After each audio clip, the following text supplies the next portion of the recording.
Hello, and welcome to the Takarazuka Fan Podcast, a podcast where fans from around the world get together and chat and squee about Takarazuka. Yay! Today we have me, Julie in Arizona, and also... This is Becca in California. And Jen in New York. Yay! So we had so much confusion today figuring out time zones because it's the Sunday right after daylight savings time in the U.S., which... You know what my dad was saying to me the other day? He was saying that the reason we still have it is because the candy lobby pushed for it so hard because of Halloween. What? Halloween. They wanted all those daylight hours. Like, in the most recent, when everybody was like, we should get rid of daylight savings. We should get rid of daylight savings? That's just off. I never would have thought. Of all the things that I would have guessed, that is not what I would have guessed. Sorry, that's off topic, but I just was, like, mind blown. But yes, daylight savings today. So today we're going to be talking about Senka, the superior members group of Takarazuka actresses, because we did all the other troops, and then somebody pointed out that we didn't do Senka. But first we're going to talk about our happy things, and I think I'm going first. My happy thing is that it's almost Soragami Shonichi for the new performance of Red River, The Skies on the Banks of the Red River, and Citrus Breeze Sunrise, which is the Grand Theater debut for our new top stars, Makaze and Madoka. And I feel bad because I'm like, itching for the first day performance.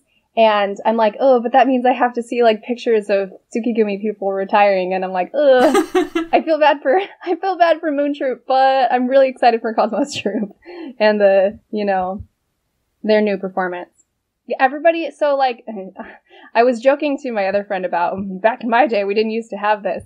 On the Hunky website, there's that hot voice thing or whatever it's called, where they have members of the cast talk about, like, to get you hyped for the performance and stuff. They'll, like, talk about, we rehearsed this today, and this is the thing I'm excited about for the performance. And every single person has been talking about Citrus Breeze, and, like, nobody has been saying anything about Red River. Uh-oh. And I'm just like, oh, I have no idea how it's gonna be. You read the comic book, didn't you, to get ready? Yeah, I read all 28 or whatever volumes. Whoa. Yeah. Impressed. Yeah. Yeah, but I mean, it's manga, so, like, each one takes about half an hour. Yeah. 40-something minutes, so, yeah, it's not so bad. Cool. Anyway, Becca, what's your happy thing? So, my happy thing is that Toho, that as we have talked about, is kind of is it a parent company or a sister company? It's part of the Hankyu Hanshin, all that good stuff, I think. Yeah, I always forget what the parent company is. Yes. So, they are doing a production of a show that I really like, Natasha Pierre and the Great Comet of 1812. It was on Broadway from 2016 to 2017, and I was lucky enough to get to see it. And this will be its first time in Japan. Nice. It is based on a slice of War and Peace, because War and Peace is really, really long, so it's only taking one section. However, in the style of many Broadway musicals, it, features a much more kind of contemporary score. I don't know how this would translate over to the Japanese production, but the American production took place in the Imperial Theater in New York, and they actually tore out a lot of the seats so they could add banquettes, and so that the cast could actually come into the audience. When we were there, like, they threw pierogi boxes at us. That's amazing. It is. So we sat in the actual audience section when we went, but people would actually sit on stage as well, so it was really done in 360. So it's just a really cool show. I don't know how much of those production elements will be transferred to the Japanese production, but it's a great show that did not go long enough on Broadway, so I'm excited that it's coming to Japan. And so of the cast that has been announced so far are a few dudes whose kanji I can't read. You are not a regular theater fan of Japanese theater, I could tell. Well, sometimes they're pop stars, too. I know, but it's always like the same 12 guys. So true. It kind of is. One of them I might have seen in Mozart. One girl who I quickly Wikipedia'd her, and I think she's a idol singer or former idol singer, and then Kiria Hiromu. Nice. And they haven't said who is playing which role, but I am excited. I will say that there is one role in this that I think would be absolutely perfect for Michan, and unfortunately I feel like, given that Kirian's name is already out there, I feel like if she was going to be involved in this production, it would have been announced by now, but you never know. So my boyfriend and I have been talking jokingly, not so jokingly, about how if Michan does get cast in this role, that he will come to Japan with me. So we'll see how that goes. That'd be cool. Yeah, I remember all the buzz when it was on Broadway. I didn't realize it had closed already because everybody was talking about, this is going to be the next big thing. And then, interesting. Yeah, it ran for about 10 months or so. Hopefully it will show up in other U.S. cities, but yeah, I'm a big fan. Yeah, cool. All right. I guess I will do my happy thing. So mine is kind of tangential. I can't remember if we have talked about the other all-female review companies in Japan at all on this podcast. I don't think you have. But there are a couple that have almost as long a history as the Takarazuka review, and one of them is the OSK, which is stands for Osaka... What is it? Shochiku? Kagekidan. So it's a Osaka-based review group that was started by the Shochiku company. And in the early 2000s, they got into a lot of financial difficulties and they had to declare bankruptcy. And then they started up, some of the members wanted to keep it going. So they changed the name to New OSK for a while. And then they declared bankruptcy again. And then they their parent company took them back under the umbrella, and then they were OSK again, and they have a really beautiful website now, which I will link to, but it's a very small group compared to Takarazuka. I think there's usually only 20, 30, 40 active members, but they have the same thing. They have a 2-year school, but their incoming classes are usually 4 to 10 people. It's a small group.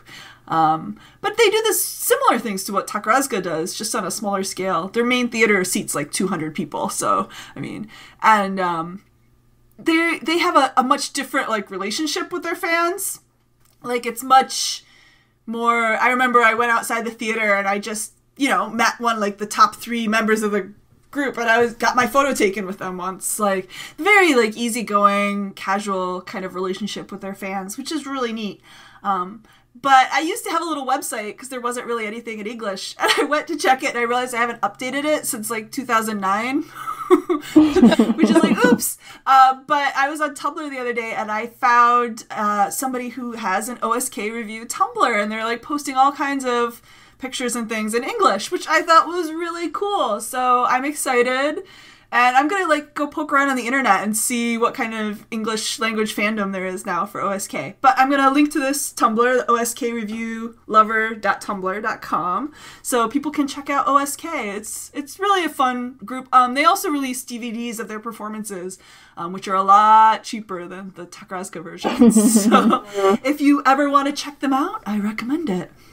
Yeah, I kind of regret that in all the times I've lived in or visited Japan, I somehow never saw OSK. Neither did I. And I know that you went, Jen, and Teffy went, and maybe Katie and Genevieve went, but I never did. Yeah, it's a lot of fun, especially they started in 1922, so they've been around for a long time. And what was I going to say? Oh, just like Takarazuka Review every spring used to do a haru odori, a spring dance.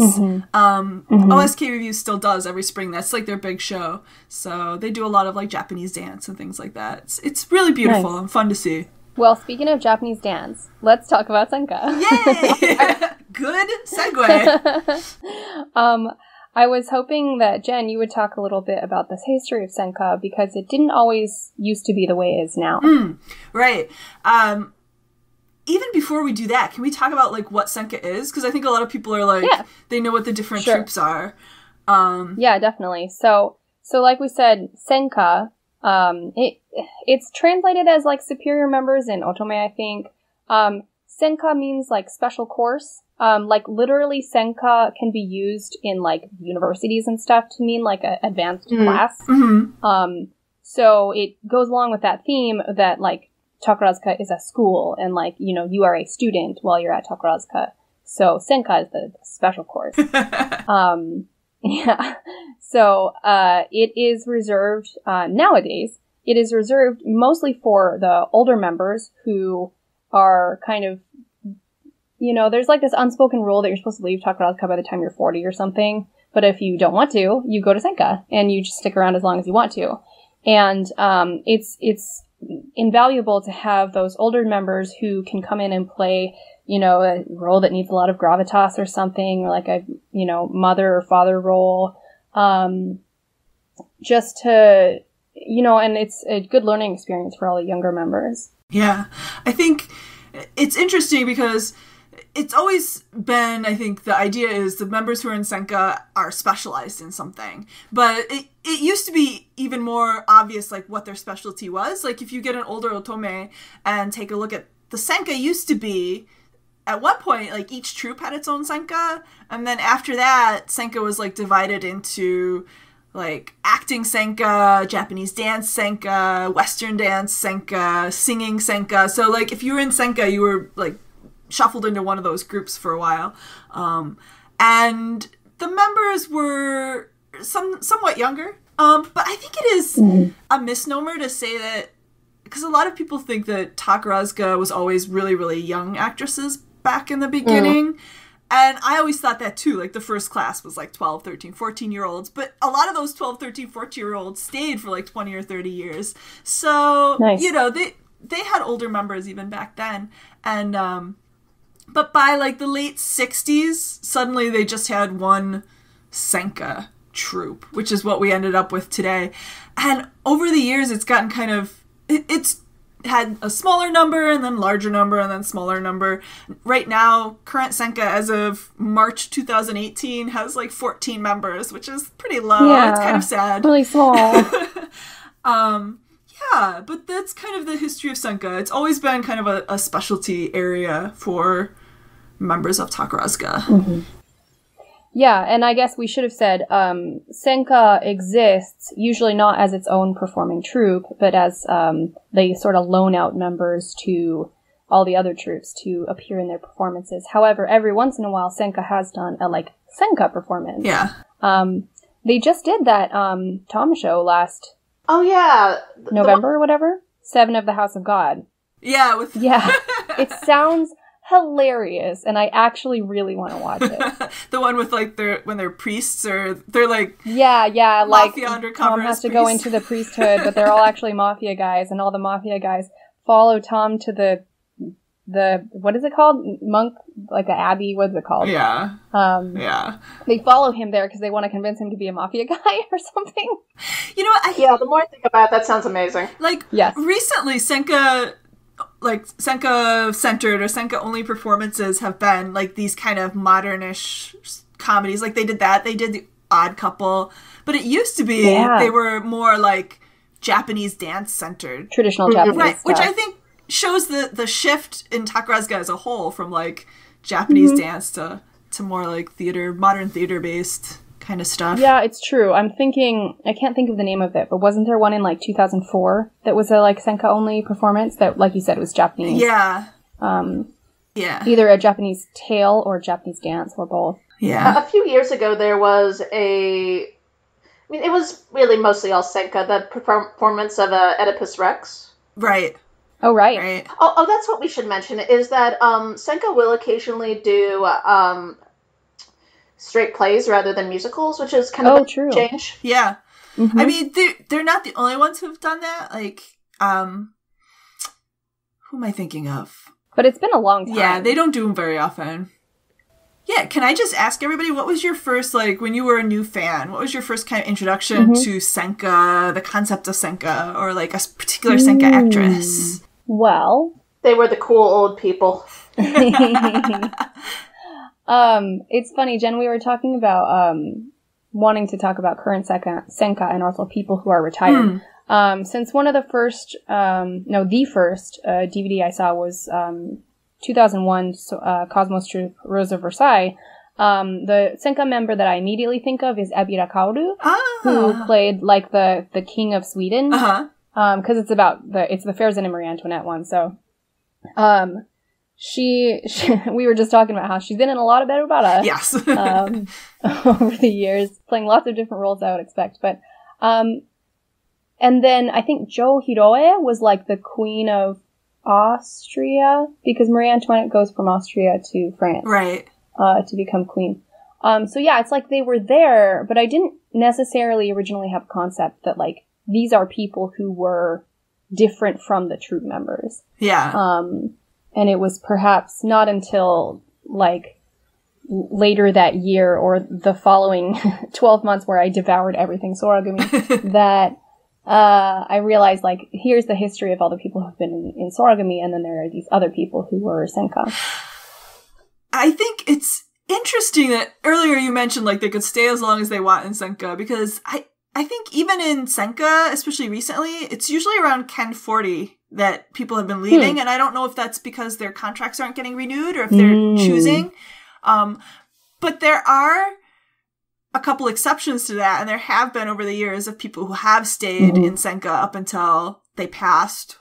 I thought the rule was you're supposed to leave even Senka by the time you turn 60. And that might, I don't know. that might be why. But I just noticed, like, when we do all the retirement pages, it's a lot of the Senka members have been, like, Ken 39, Ken 40 lately.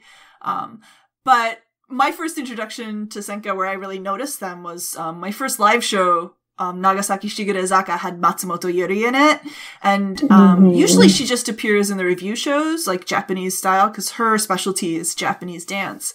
But because it was a Japanese musical, she actually had a part where she came in during a festival scene and did this dance, and it was very cool. And I just remember watching her and being like, who is this person? She's amazing. Like, she just had this gravitas. And then I looked her up later and I was like, oh, okay, that makes a lot of sense. And she has been a member of the review since the 40s, and she's still going strong. So she's definitely one of the people to look up to. Yeah, I pretty much figure that her and, I mean, maybe Tom, and I'm not sure who else, but, like, at least those two might just stay until they pass away. Like, you know, it just seems like they're going strong and nothing's gonna stop them. Yeah, I think the last two who did stay for a very long time, Amatsu Otome and Kasugano Yachio sensei, they both stayed into their 80s or 90s before they passed away. So, and I think they provide that continuity, the real history of Takarazuka. You can feel it. And a lot of the younger actresses talk about it when they talk about them. So We've probably talked about both of them before, but talk about Amatsu Otome. Oh gosh. I can't remember if she was one of the first three that, so when Takarazuka used to be based in Takarazuka City, before they started actually doing productions in Tokyo, they were mostly based in the Osaka, Kansai area. And then in the 20s, they went to Tokyo. And from those first productions in the 1920s, like three members, or three girls were really impressed and they decided to join. And they were like the first three girls from Tokyo who joined the Takarazuka Review. And I don't remember if Amatsu Otome was one of them or she was shortly after that. But I think that's like her era. And yeah, she was a member of the review until like the 1980s, I believe. So for a long time. What was her specialty? I don't know a lot about her, but I assume by the end it was Japanese dance. I feel like the ones that they've kept who stay for that long eventually end up in Japanese dance. It's like Kasugano Yachio sensei used to be the acting. Like, she had the male lead roles on all these shows in the 40s and 50s. And then as she got older and older, she shifted over and started doing more and more Japanese dance appearances. So, I don't know. If you know a lot about Amatsu Otome, please tell us. I'd like to learn more about her. And then there's Kasugano Yachio, who I don't remember if, like, you know, we've talked about her much on the podcast before, but she was like, you know, became a top star, sort of, or it was like before the top star system was really solidified. Is that right? Yeah, she was basically the post World War II is when she really took off as a star in Takarazuka. Yeah, like the Gubijin of that time. She was the lead role. Yeah, all those big productions. Yeah. There's actually a lot of footage of her floating around from her productions, because a lot of those, they used to do kind of like, not blooper reels, but like a trailer almost for the productions. And because Toho had a connection to Takarazuka Theater, Toho used to be a movie production company, and some of the actresses would go over and do movies for Toho and things like that. Mm-hmm. And I remember there's a couple like reels of footage of Takarazuka shows that they were doing like previews for the shows, and they would probably show them before the movies and things like that. So you can check her out. And it's interesting because the Otokoyaku used to have a much higher voice. They didn't, I guess it was more like a traditional opera trouser role where they're singing more in a higher range. They sing in their natural range. Yeah, but their speaking voices were very high too. And I was like, ooh, that's a bit of a shock if you're not expecting it. Yeah, Kasuga no Yachio, I don't think I've ever seen like historical footage of her. I did see her in one or two of the Japanese dance festival thing, the Buyokai that they do. Mm-hmm. And it's like the energy changes in the room when she was on stage. You know, it was just so intense, like just this living history that she was. Even if by that time, you know, I'm talking like 2008, 2009, you know, she didn't do like big dance scenes like Matsumoto Yuri. Well, one of the ones that I remember, she was kind of like in a boat, and she like stood up and like, you know, probably moved her fan around and sang, but it wasn't like a huge dance number, right? You know, right. And then like Ebira Kaoru or whoever, like, you know, took her away again in the boat. She was like the boat person. Yeah, she was getting very frail towards the end there. Oh yeah. It was but it was still amazing to see her. Like, did they do like sort of Kasuga no Yachio memorial performance or anything like that after she passed away? I'm sure they had ceremonies and things. And they released a photo album of stage photos, which is beautiful. You know, really nice production values. Came in a box. I've got it. Cool. Yeah. If you like old Takarazuka, vintage Takarazuka, I recommend buying it because it's got like her still shots from every production she's ever done. It's really neat. Wow. Yeah. Well, let's switch it up a little bit and talk about current Senka. Let's talk about why you should like Senka people.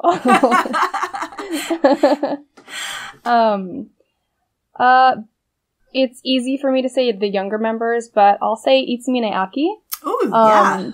I saw her in Singing in the Rain 2003. She plays, like Lena Lamont's friend, Zelda. And she does that iconic dance in the green dress that, is this iconic dance in the original Gene Kelly movie. And as a tiny, not sure if she's gay little girl, that dance is quite, sensual. Uh-huh. And so, of course, when Itsumine Aki did it in the, Singing in the Rain Hoshigumi version, I was like all eyes on her, and I like really wanted to know more about. I feel like she does. Maybe this is just like because of the shows that I've seen. That maybe she does a lot of kind of mean characters, like yeah. I know what you mean. You know, yeah, like kind of unkind older woman or like evil stepsister type characters. There was Lucifer's Tears, Komu's last show, where she was like the mom, and she was the most unloving, unkind mom ever. You know, or not Komu's mom. She was like Mizu and Mike Hazarita's mom. And she was like, I regret having children, basically. I wanted to continue my stage career, and you two ruined it. It was like, you know, heartbreaking because she was so cold. So, it sort of doesn't sound like a good recommendation, but I honestly think it takes a lot of skill to be cruel. Yeah.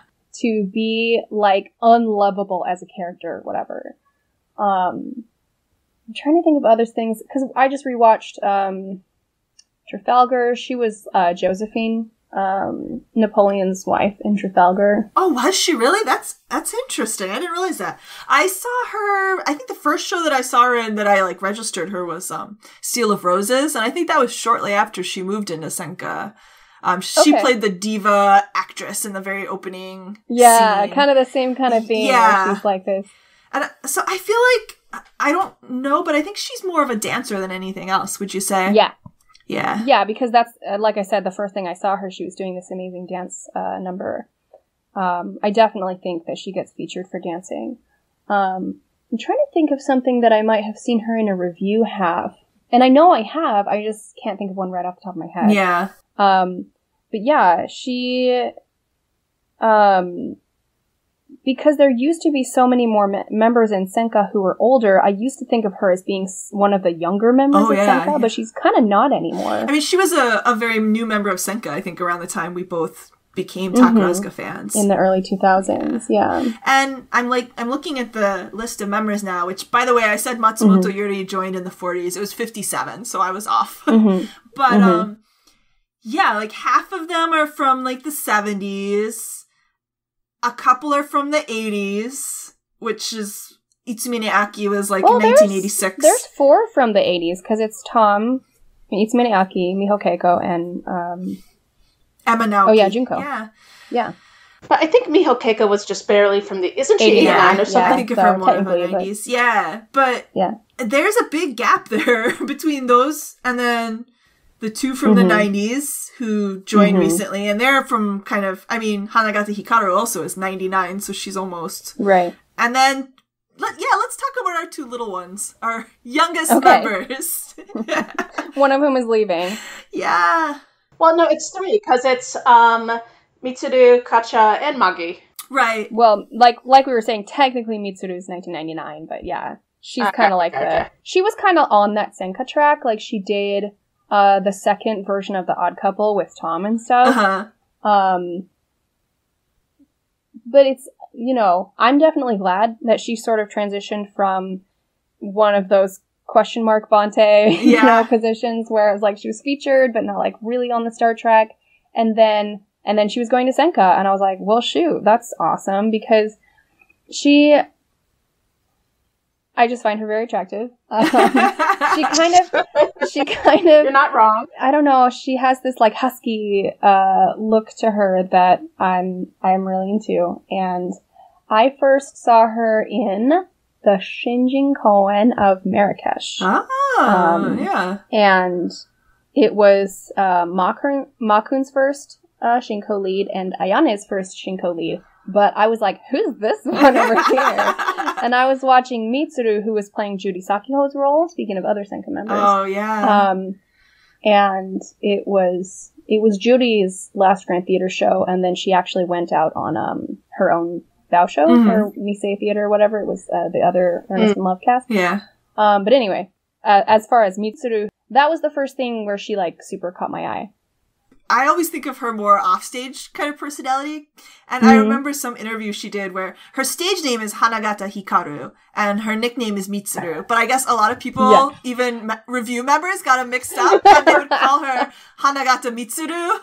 I think I've heard that no. Just FYI, that's not my name.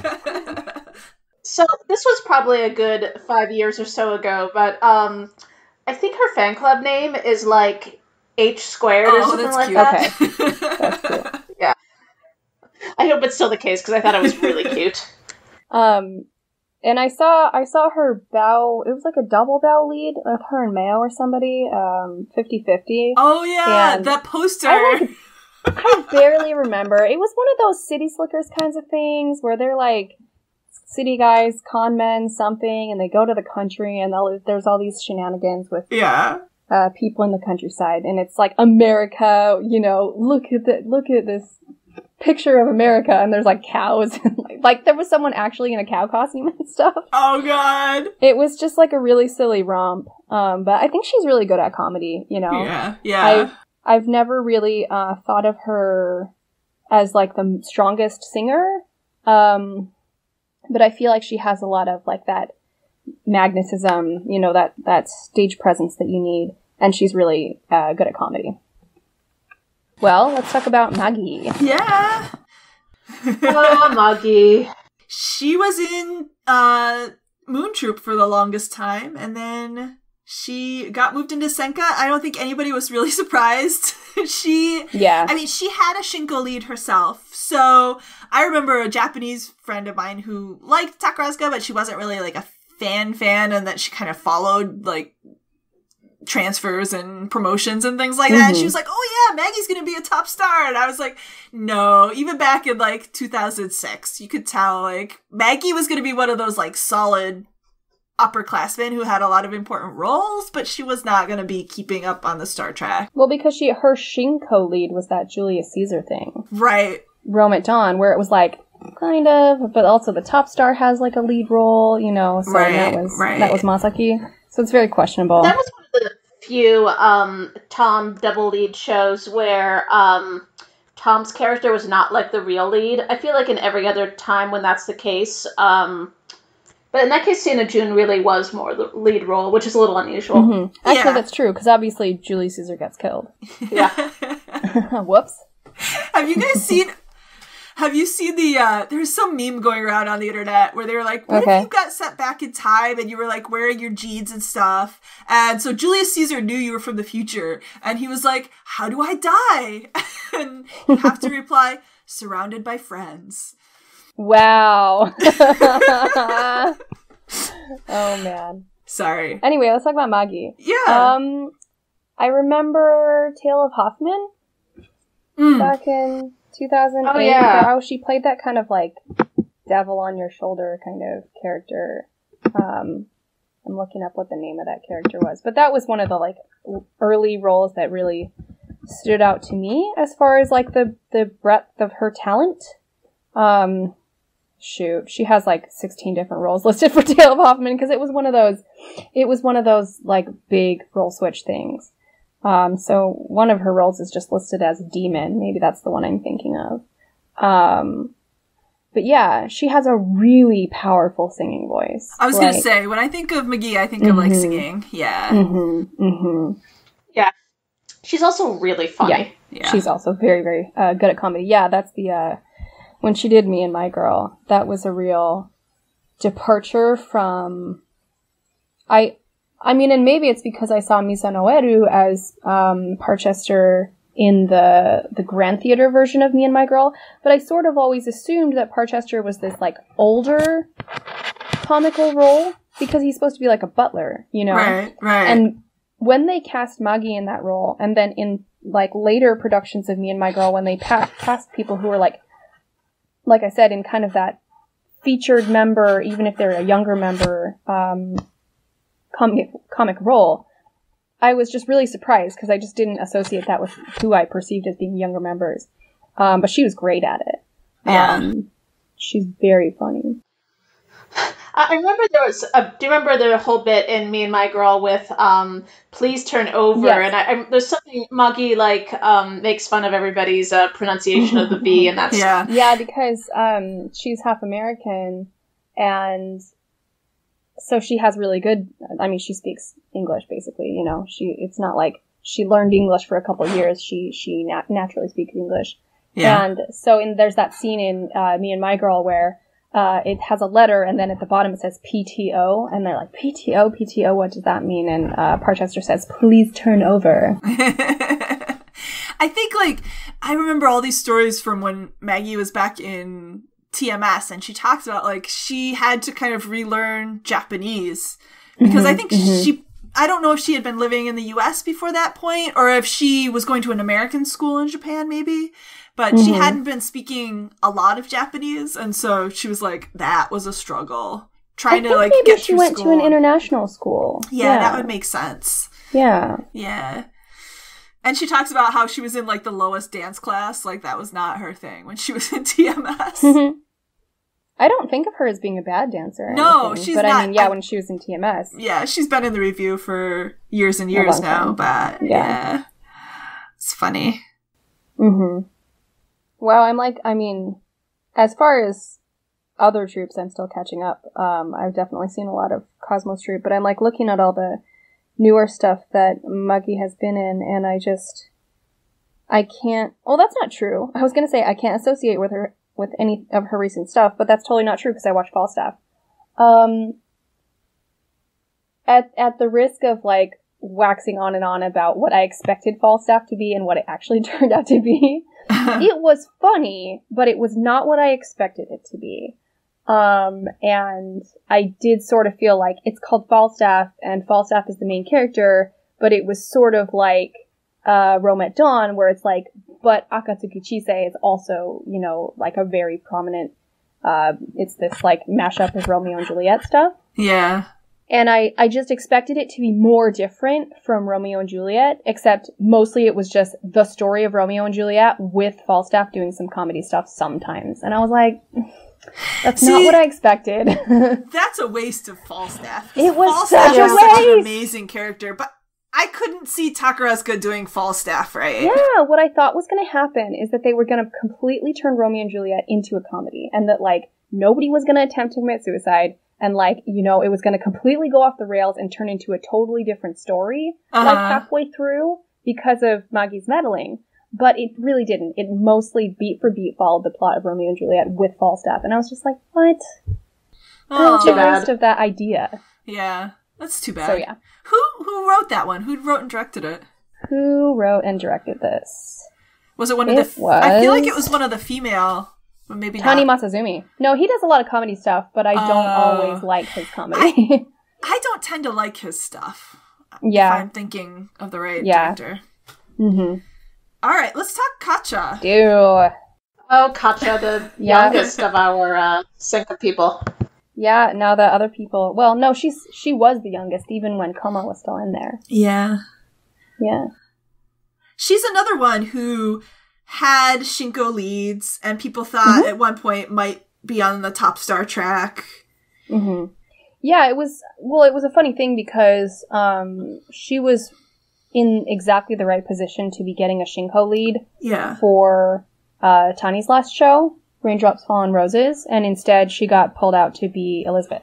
Right. So, I mean, Elizabeth, it's a lead role. But that means that she only got one Shinko role, where she may have gotten two, because she was off doing Elizabeth. I love Katja. I can't really be objective about her, so you guys should talk about her first, and then I'll just wax on for a while. Go ahead, Becca. You probably know her better than me. Yeah, so thinking about Katja, and it's funny, my opinion, of her probably falls in between the two of you. So first of all, I'll start off by saying that she's extremely sweet. Like, I was lucky enough to be able to go to her ochakai, and she's just, like, a very kind of kind, sweet person. So I think my big thing with Katja is that she did this role of earnest young man very, very well, but then her career limitation has been that she's had trouble getting out of that. That she never was able to quite move beyond it.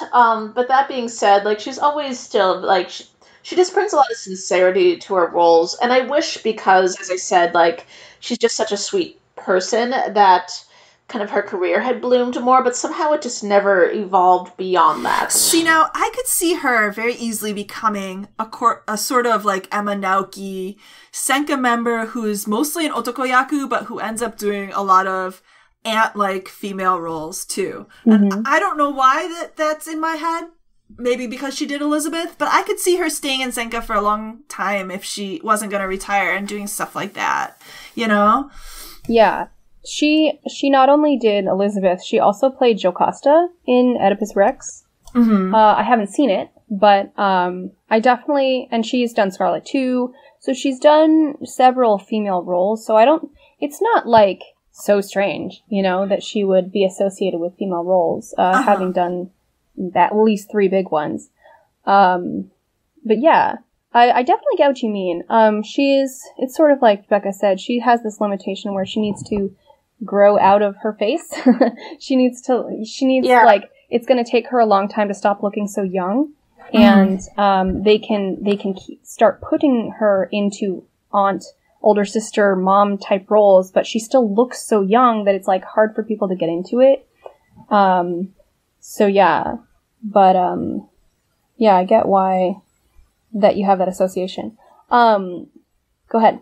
I was just going to say, I think that's the interesting thing about Senka. We haven't talked about that so much. Like, people come in and out of Senka. Like, they'll be moved into Senka, and then they'll move them out to be, like, Kumicho, or, like, the oldest member of a troupe to, like, kind of balance out, like, the ages in the troops, I think, and to give them that voice of experience. But I think the other thing about Senka is they are a bit more fluid. There's some characters who do the aunts and the uncles kind of...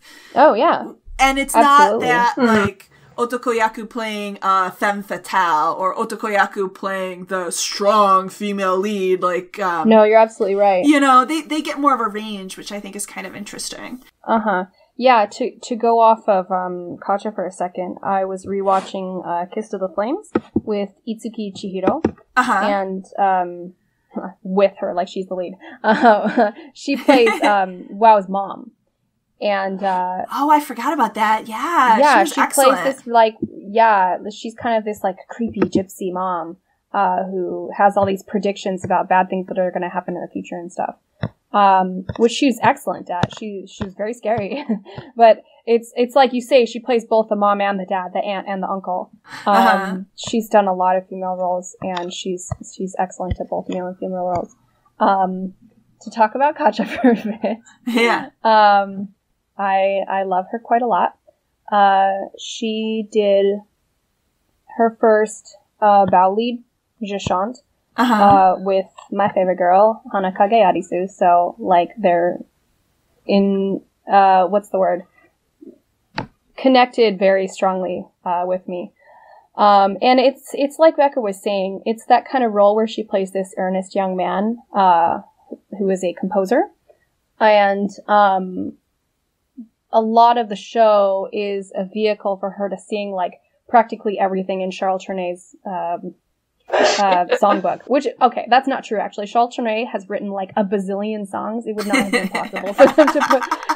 Because my friend hooked me up with this, like, series of albums that was, like, 6 albums of, like, 20 songs each or something that were just, like, so many of his greatest hits or whatever. And wasn't he gay or something? He was gay.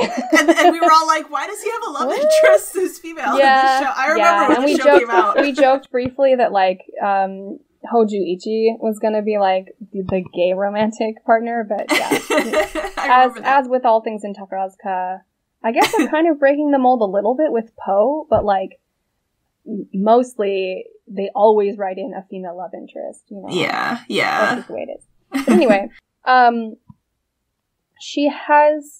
I love Kacha's voice, and the songs worked very well for her voice. And Kacha actually has a hard time with lower register and lower note stuff. So I kind of agree with you, Jen, that it'll be interesting to see her continue in Senka and see if she kind of starts to do more female roles. You know, there's always a balance between what someone's good at and what they want to do. Right. I remember you saying that, Jen, with Sawaki Rizu. Uh-huh. They kept giving her these female roles, and she was like, but I'm an otakoyaku. I want to do otakoyaku roles. Yeah, she had that gorgeous voice, though, so... And a gorgeous face.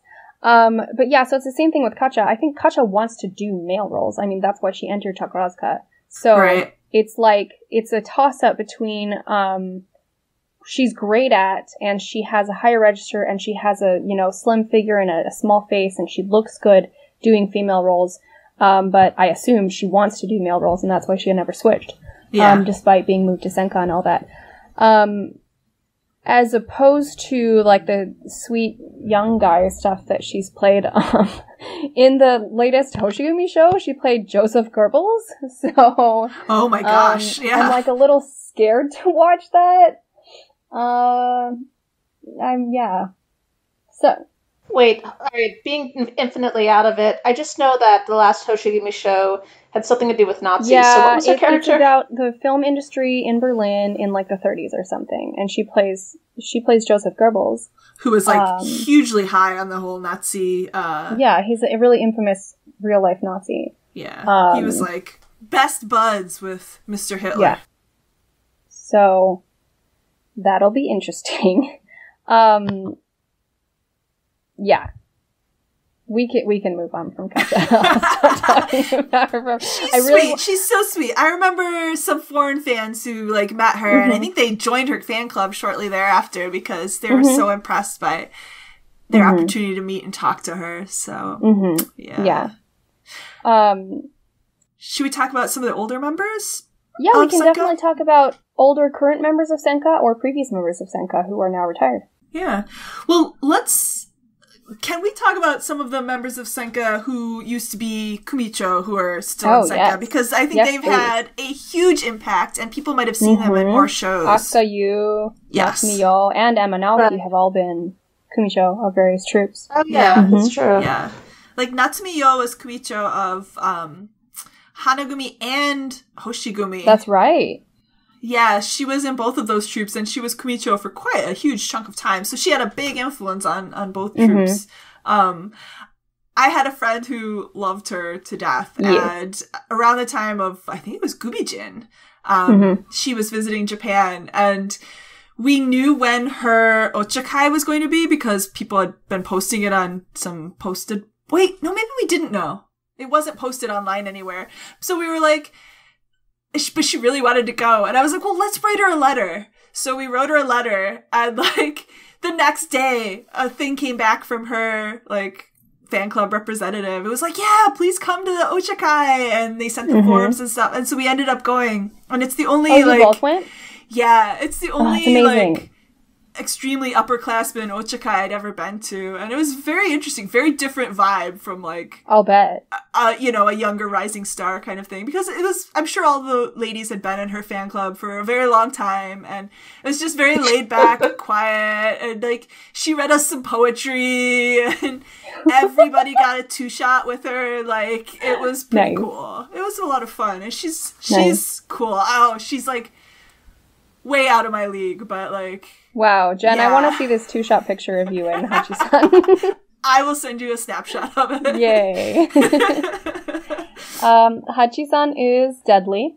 Yes. She's gosh. Just one of those otakuyaku who never seems to, like, stop being cool. She's like, cool dad, like, who wears leather jackets and has a ponytail and stuff. And she still does, like, all the dance, like, whenever there's, like, the big otakuyaku dance scenes and stuff, she still does it. Like, this woman has amazing, like, energy and stamina. Like, I don't know very many other, like, older members who do those kinds of dances still. Yeah, definitely.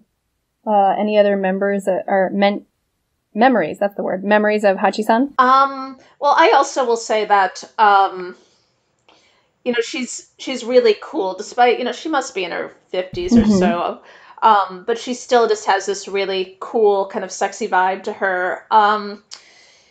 She played a really good role in Kazeno Jirikichi, which is one of Michan's theater drama city shows, where she is kind of Michan's surrogate father in a lot of ways, and without spoiling that show too much, just really like brought me to tears during that performance. Nice.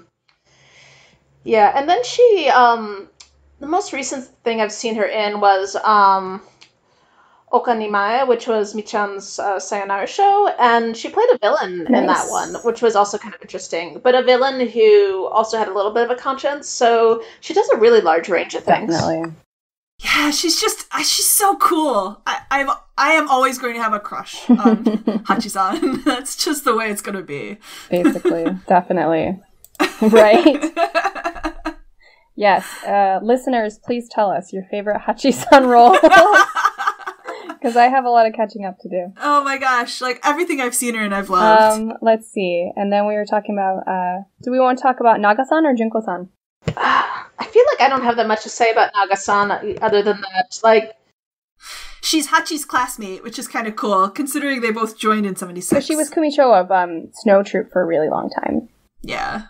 And I don't know that much about Snow Troop, I will admit. In the Po clan as actually her last show. Which worries me, because now I think Hachi's going to retire soon. Well, what worries me is that there's nobody in Senka. I'm just like, if we get to only 10 or 12 members of Senka, I'm like, heck, pull some more people. Like, I mean, Like, my heart will bleed profusely the day that Sushi-san gets moved to Senka, but I would definitely rather her go to Senka than leave. So, that was kind of like what happened when Hachi-san and, like, Keiko-san got moved to Senka and stuff. I was like, yay, they'll get to spread their awesomeness to other troops.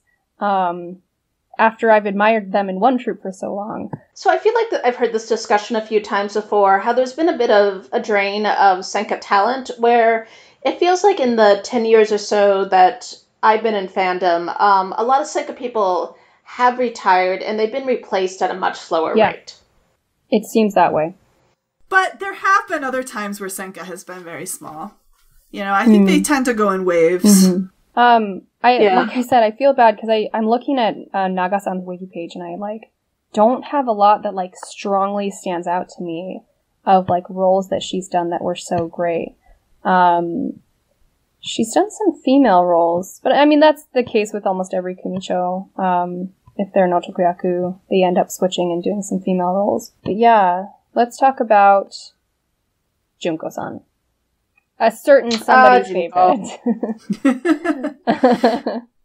I'm a little so nervous amazing to talk about Junko on here. Sakiko, you're going to have to correct all our misconceptions.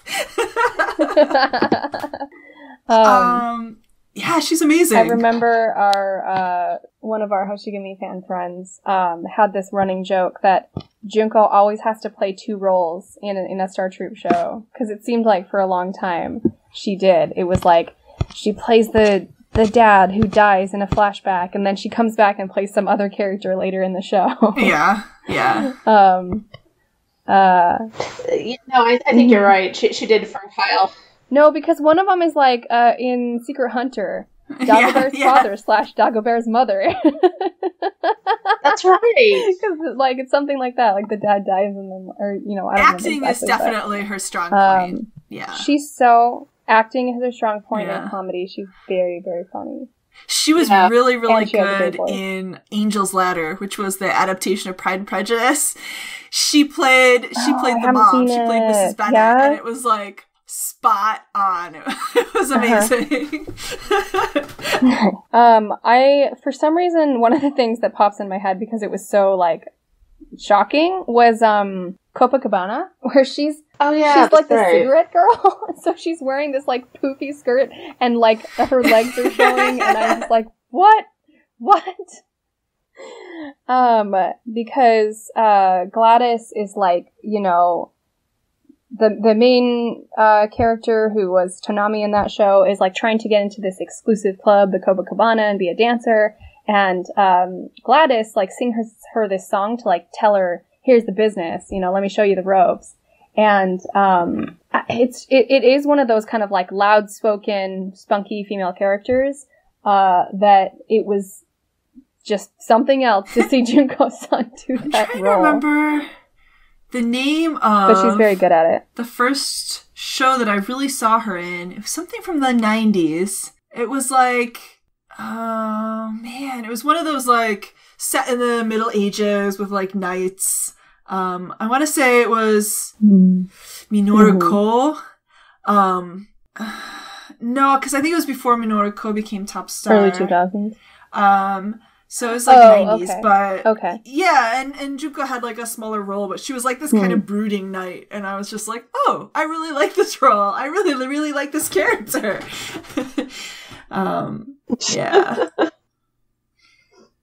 Was it maybe Dream Shakespeare? Did that actually pay in Shakespeare's day? It wasn't one of those. It was, I want to say it was like a Tristan and Isolde kind of story. Oh, okay. But I can't remember the title of it. We'll figure it out at some point. I love Junko. Oh, and also, the Prince of Wales in Scarlet Pimpernel is an iconic role for me. Such a good one. Yes. Oh, that's a wonderful role. Oh, you know what it was? It was Elegy. It was Elegy. Oh, okay. Yeah. But yeah, I mean, I have a super bias that, like, nothing can outdo the quote-unquote original Scarlet Pimpernel, the 2008 one for me. But Junko is just so, like, lovable. I don't know, like, there's no other word for it. She's so fun and funny and lovable.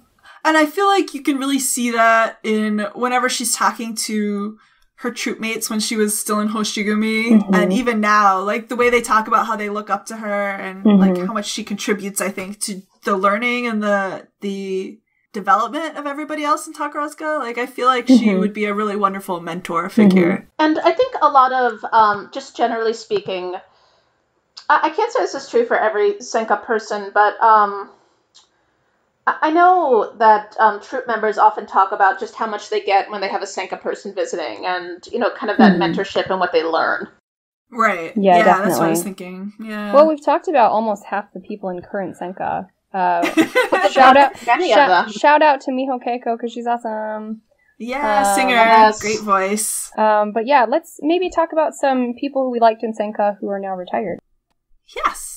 I know everybody wanted to talk about Misa Becca, Noeru, I think. You had a good nomination. Misa Noeru is just wonderful. And so she retired, it was during the first Hoshigumi Ocean's 11, so a number of years ago. Or 2011, maybe? Yeah. Yeah. So she was one of those Senka members who was just always, you know, in a show that it felt like she never took a break. Oh, yeah. Yes. And, I mean, I think my primary kind of thought about her is that she's just really, really, really funny. One of my most vivid memories of her is in Me and My Girl, when, you know, she played Parchester, a role, did she play in the 1995 version, or was it the 1989? I don't remember. Not sure. She might have been both. I think she was in Tsukigumi back then. Mm-hmm. You're right, she might have been both. And I don't know how much this shows up on the DVD, but there's this wonderful moment when Sena June is doing Lambeth Walk and, you know, slowly getting the crowd into it.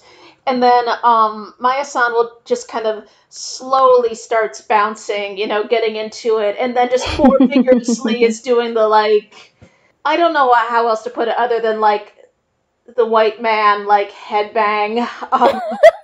And she's just, like, bouncing up and down. And then, you know, for a moment she kind of, like, gives up on it because she's, you know, getting schooled by the, you know, other people, but just secretly having such a good time doing the Lambeth Walk. Because she's a butler and she's supposed to be stern and cool and collected. It looks like you were right. She was Parchester in, like, 1988, but not in 1995. Oh, okay. What do you call it? 95... Me and My Girl. But then she was again in 2008 and 2009. Yeah, because it looks like she was in Hanagumi at the time. Yeah, that's why she wasn't in the 95 one. I totally forgot about that too. Yeah, I think, Becca, I have to agree. I think her comedy, and I think the reason her comedy is so funny is, number one, her timing. Like, she has that comedic timing down gold. And her faces. Like, her faces that she can make are amazing.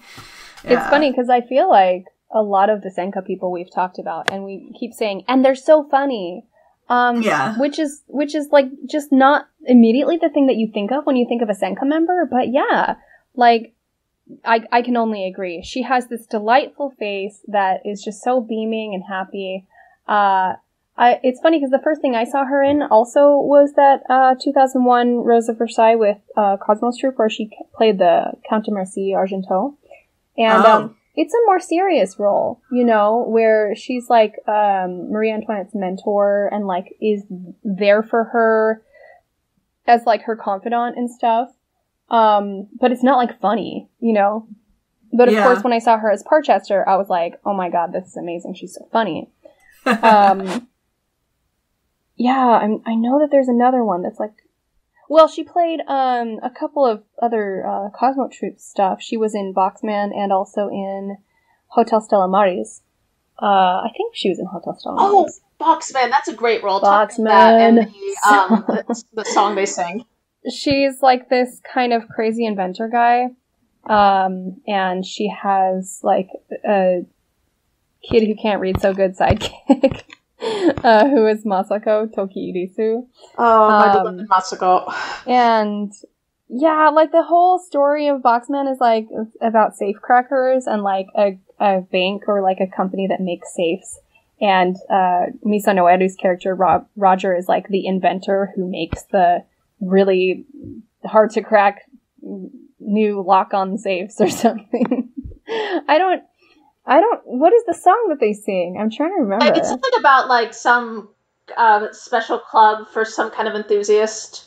Oh, yeah. It's like, like a really dorky hobby, like collecting stamps or being a train enthusiast or something. Yeah. You're right. They sing a whole song about it, and it's hurting me that I can't remember, but she's so funny. And you know how certain directors seem like they really like certain people? And Masatsuka Haruhiko is one of those directors who favors people that he really likes. And I feel like he always gave Maya-san really funny roles and really good, juicy roles because she just eats up the stage when she's on it. Mm-hmm. Right, and Masatsuka Sensei loves conversations, like especially between two people. Mm-hmm. So those little comic gems of like conversation back and forth. That it's funny that you should say that because I just finished translating Say It Again, which was one of the Shakespeare adaptations from 1999. Mm-hmm. Yeah, and Misa Noeru had a pretty big role as like this private detective in this show, and she is hilarious again in this show. Which Shakespeare adaptation would Say It Again? Two Gentlemen of Verona, and it had Asami Hikaru and Naruse Koki co-starred in it. Yeah. Yes. Maya-san, Misa Noeru. That's another one where it's like I want to see, and I don't even know, did they do Sky Stage releases of Odd Couple? Because it has like a American copyright, so I don't even know if they released them. Yeah, that was a show that I really wanted to see. Because I would have liked to see both of them, yeah. It wasn't originally scheduled to have a Tokyo showing, and then they did the next year, so it must have been a success. Exactly. Yeah. Oh, it makes me so sad that I'll never see it. Jen, you had mentioned we were talking about Ebira Kaoru and other people who have retired. What Senka person do you want to talk about? I think Ebira Kaoru would be good actually to come back to because we just talked about how Misa Noeru was like constantly performing. Like she had 2 or 3 shows every year up until her retirement. And it was interesting because not every Senka member is like that. And I think it's because some of them are maybe teaching at TMS or doing outside shows, or I don't know if their contracts are different.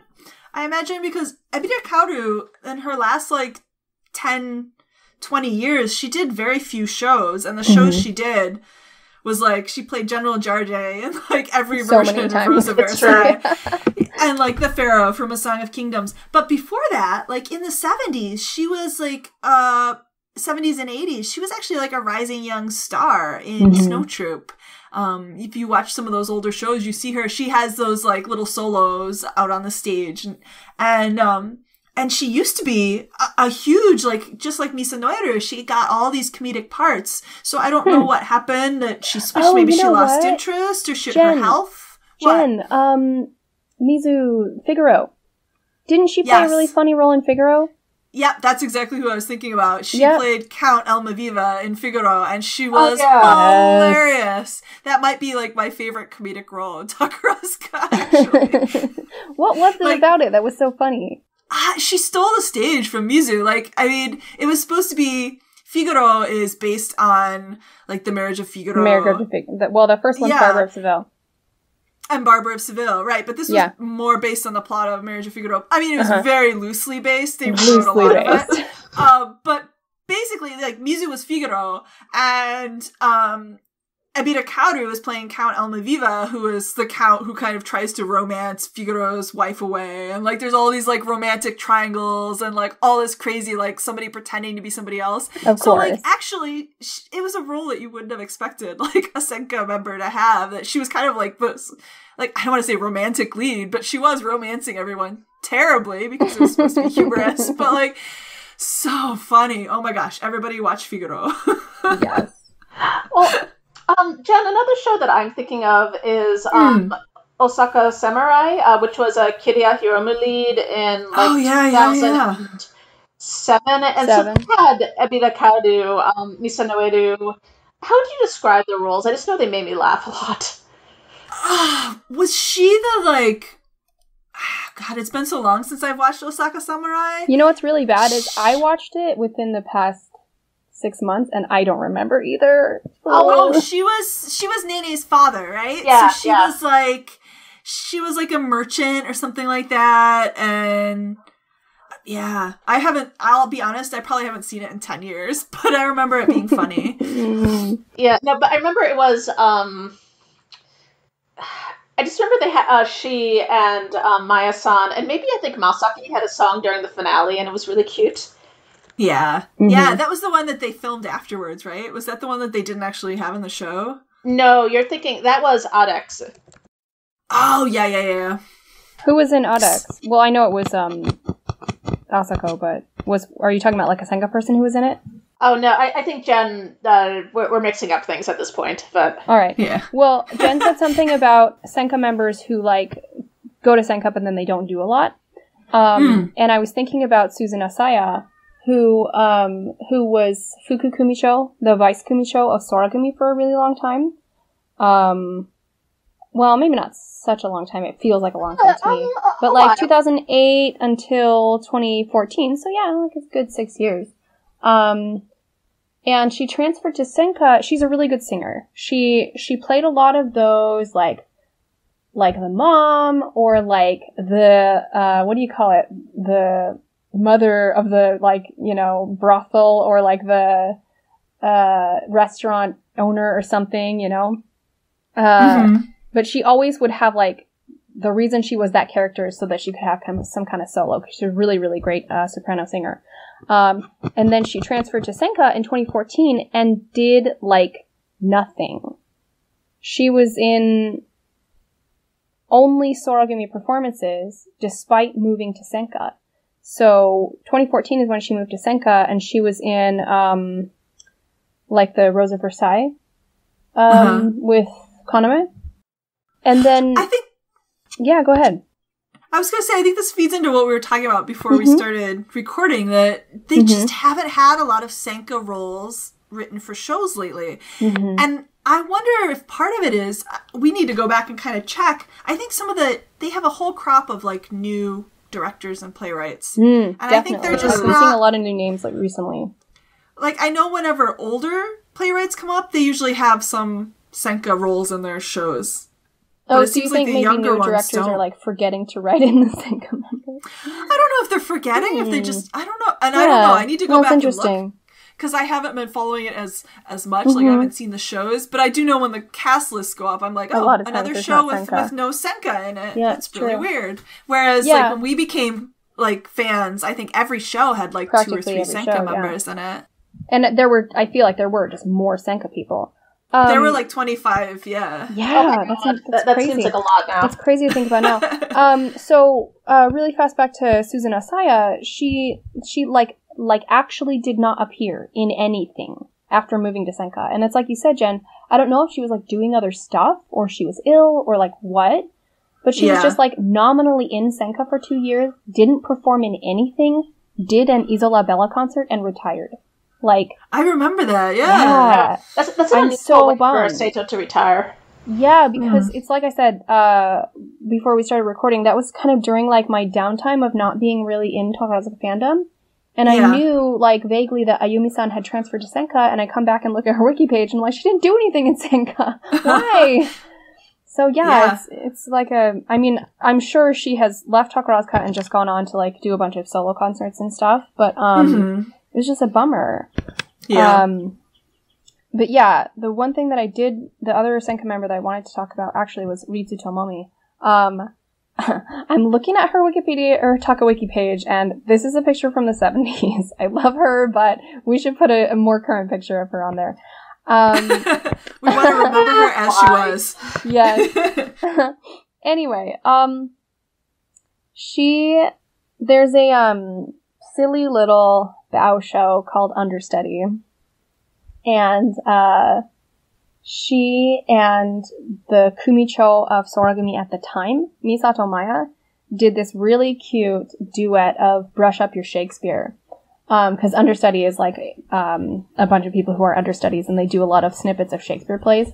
But I just remember how charming and cute it was for these two older members in their little bowler hats to be doing Brush Up Your Shakespeare.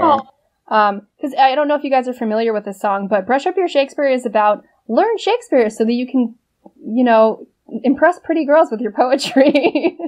And it was just really cute and really funny. And that's what I think of her the most. What do you guys have specific memories of Ritsu Tomomi? I have to look at her page. I feel like Ritsu Tomomi and Hoshihara Misao, like both of them were like the uncle types. Yeah, and I always think of real. them playing like Duke Max and Elizabeth. Like they both played Elizabeth's Which they father. both did, yeah. Mm-hmm. Yeah, that's the kind of role that I think of when I think of both of them. Kind of like very avuncular. Well, and Duke Max is the dad, obviously, but like, yeah, that like kind, watching over you father figure kind of person. Yeah. Yeah, totally. She was in Shikurazaka. I didn't even know that. I'm looking at her page. Oh, yeah. I have to watch that show again. It's been a while. Yeah. Plus I just rewatched Never Say Goodbye, and she was one of the... It's, you know, it's a kind of not as memorable role, because I think she only appears in the first half, as like one of the Hollywood guys who's like trying to make a movie, and they go to Spain to find like a filming location for their movie, and so she's like there to help set up like the plot, but it's not like a big character in itself. You know what? I think it was Ritsu Tomomi who was like a huge Takarazuka fan. Like everybody teased her about like all this stuff. Even when she was like in Senka, they were like, Nice. yeah, her Takarazuka collection is like crazy. Page. Jen, this is on her page. She was voted #1 for Zuka Mania by her fellow Moon Troop members in 2000. She collects vintage Takarazuka memorabilia. That must be what I was thinking of. Great. Great. Yeah. And she's one of those actresses who went in and out of Senka, and they pulled her out to be like Kumicho and stuff. So she must have been someone who enjoyed or was good at that kind of, you know, not supervisory. What you know, it's mentor. Yeah, it's funny that you role. mentioned that, because we could also mention people, like you said, who are currently Kumicho, but they have also been in Senka, like Rika Masumi. Isn't she, whose Kumicho is she right now? Oh, that's right. She was in Moon That for a sounds while. Right. But yeah, it's like you said, there's people like that who the company obviously values having someone older being the Kumicho, you know? And there's like kind of the exception of Toka Yurino right now in Moon Troop, but everybody else is, I would say, kind of significantly older. Yeah. Kumicho. Yeah. And I think that's part of the position, which is, you know, kind of organizational and getting people where they need to be. And I know they talk about whenever there's like a tour, the Kumicho is always in charge of being like, where are you? Why aren't you down at breakfast? Kind of a thing. So she was in Moon Troop, then Flower Troop, then Senka, and now she's currently Snow Troop's Kumicho. So maybe she was never Kumicho in Flower. I always think of her as Flower Troop. Yeah. You know who I'd like to talk about? Go ahead. Ban Akira. Do you remember? I love her! She just had this amazing, like, this is not anything to do with her acting ability, but she had this jaw.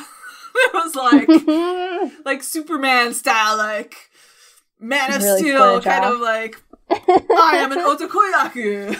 that was what struck me when I first noticed her. But she had some really interesting, like, she played Sam in Casablanca. Yeah, that was like that her was her final role. That was her last role. Yeah, which was like the beautiful way to go out. But she played Hikaru Genji in the Floating Bridge of Dreams that Moon Troop did in 2008, 2009, and I just loved her in that too. And I remember like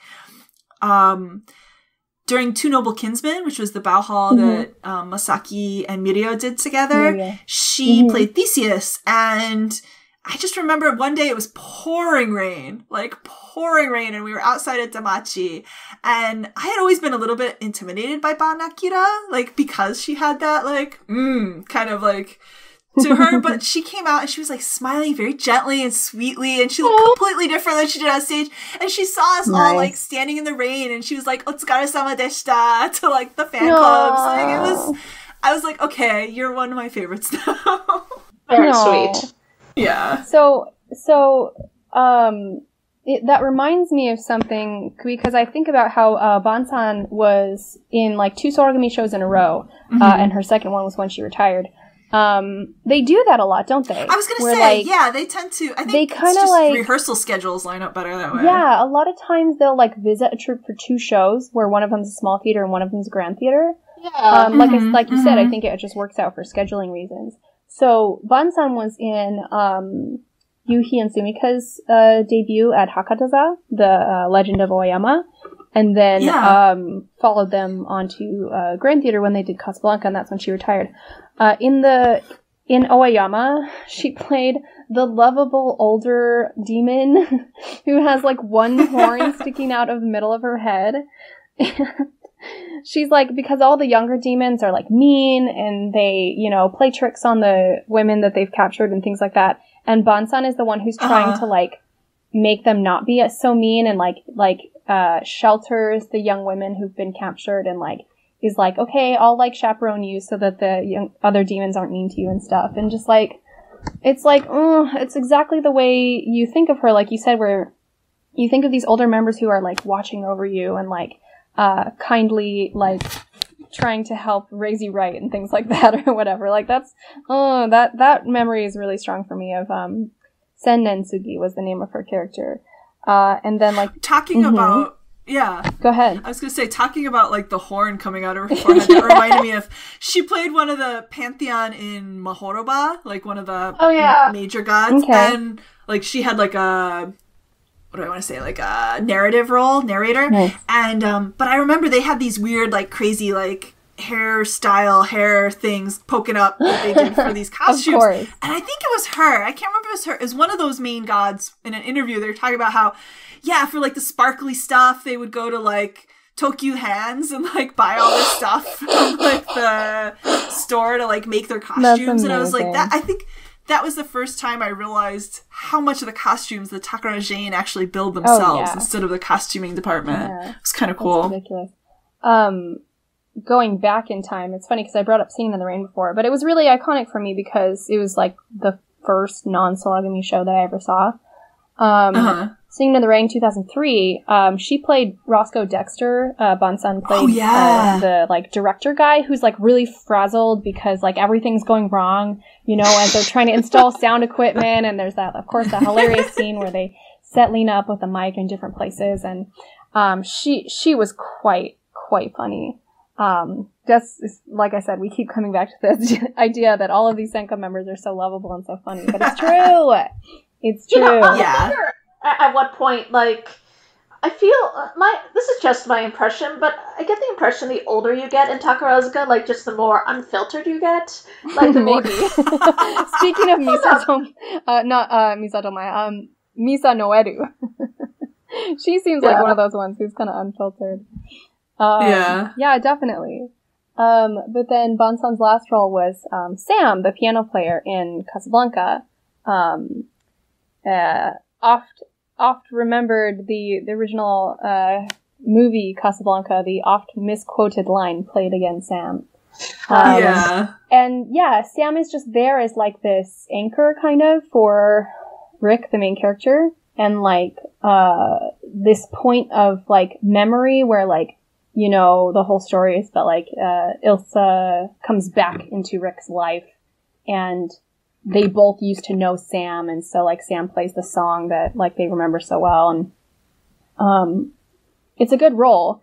It's a blackface role, which is, awkward. And so, I was very worried that, Bansan would come down the staircase in blackface for her freaking graduation, which she did not. Right. So I think probably what happened is because I don't remember how much she was in like the finale numbers. I assume she could have gone off stage while everyone was doing the dance finale stuff and like completely washed up her makeup. So she either did that, or when they're like doing all of the speeches for people who are retiring, don't they do it youngest to oldest? They do. So she would have been last. So I think she had time to like wash up the makeup and come down and do her tied-on speech, not in blackface, fortunately. Yeah. Because they usually have the Kumicho, like, go out and talk and Yeah, read and their letters they, and like- stuff to, like, waste time so they have time to change. Right, yeah. exactly. And, like, not just waste time, but, like, in the case of Ban Akira, like, give a huge, like, thank you to her for her and great contributions to Takarazuka. I don't know why I remember this because it was a long time ago, but I feel like even in the finale of Casablanca that day, like, she came down and, like, she might have washed it off even before then. Could be, yeah, because it would make sense. Because I feel like there's a long break where she's not on stage, so she could have just, like, Yeah. whenever her part was done, and then, like, the rest of the story of Casablanca happens, she could have been backstage taking off her makeup. That would make sense. There's just so many good Senka members. I know, I was gonna say we could go on and on and we should on probably forever, cut this off, but, like, I want to just talk about lovely Senka people forever. I feel Wait, like... let's talk about Miho Keiko. Okay, I was just gonna say we haven't talked about Onoyaku enough, so let's talk about Miho Keiko. Who, like, just, voice of, that just blows A you goddess. away. Yes.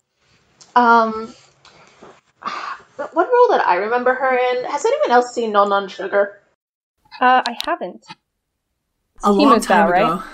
Yeah. It was a Ochizuki K show, like, somewhere in the mid-2000s? 2007, maybe? Yep, 2007. Yeah, so, she has this song, and I think the context of it is that, she's going to be leaving her son, and she sings this heartbreaking song, and I still remember, even if I've forgotten most of the plot of the show. It really touched you that strongly. Yeah. Nice. She had one of the mothers in Romeo and Juliet, right? Did she? Yes, she did. No. She was the nurse in one of the productions, I think. She was a nurse in the Moon Troop performance, but she actually, Jen, had been transferred to Senka by that time, so she wasn't in Romeo and Juliet. The snow one. For some reason, I thought they had some Senka members playing the moms, but maybe I'm hallucinating. That's okay. When I think of Miho Keiko, number one, what you guys were talking about before about, like, some people seem like they really slow down, and some people, like Miho Keiko, don't slow down. And it's like she's been in everything. Even after going to Senka, it's like she's just performing all the time. Naturally, I think of her Cosmos Troop stuff. So, the first time she visited Soragumi after moving to Senka was for Paradise Prince, where she plays the mom. And it is a really heartbreaking role about, like, loss, where she's lost her husband and she's trying really hard to hold on to the memory of her husband, a little bit to the detriment of her family, because she kind of can't move on and she can't live in the present. And I cry, like, every time I watch that scene, where she's talking with, she plays, Tani's mom, and then, Aris-chan plays the daughter, and, yeah, I cry every time. And then, because she's Keiko, and she's great at singing, and she gets these diva-type characters, she also played this really funny diva, Miss Danget, who's based on a real person, in Jishant, which we were talking about with Katja. And it's funny, because she like, plays this very eating up the stage, what is it, the phrase? Chewing the scenery, diva in the first act, and then in the second act you see, like, more of her, like, softer side and how she actually really cares about Aris-chan's character and, like, helps her and is kind of a mother to her, so it's really cool. She was one of the original Madame Wolfs, I think, wasn't she? Oh, yes. I believe so. Well, she was one of the ones who was in both. No, yeah, she was the original Madame Wolf in the 1996 Elizabeth. Yeah, I thought so. But I was going to say she also was one of, like, the 4 people who was in both the 96 Elizabeth Snow Troop and the 2007 Snow Troop Elizabeth. And somehow she's never played Sophie, which I find kind of strange. I just wonder if Koike Sensei just doesn't see her in the role, because it seems like it would be of it's what I think would be a natural fit, but maybe either she or Koike just don't feel that way. Well, she hasn't been in Senka that long, right? She hasn't been, though. It's been like 10 years. Yeah, I don't know. See, my sense of time for the last 10 years, it's like you can compress the last 10 years of Takarazuka. I know. They have not existed for me. It's tough for me, too. But yeah, it's funny that you say that, because I'm immediately thinking about, of course, they're going to be doing Elizabeth again for Moon Troop, and like, might they bring in Senka members, or might they just have Toka Yurino or somebody play Sophie? But I would love it if Keiko played Sophie. I could see Suzuna playing like the mom instead of Sophie, playing Elizabeth's mom. Yeah. She's another one who, like, I don't know if we want to talk about people we'd like to see in Senka, but I hope Suzuna-san stays around for a long time.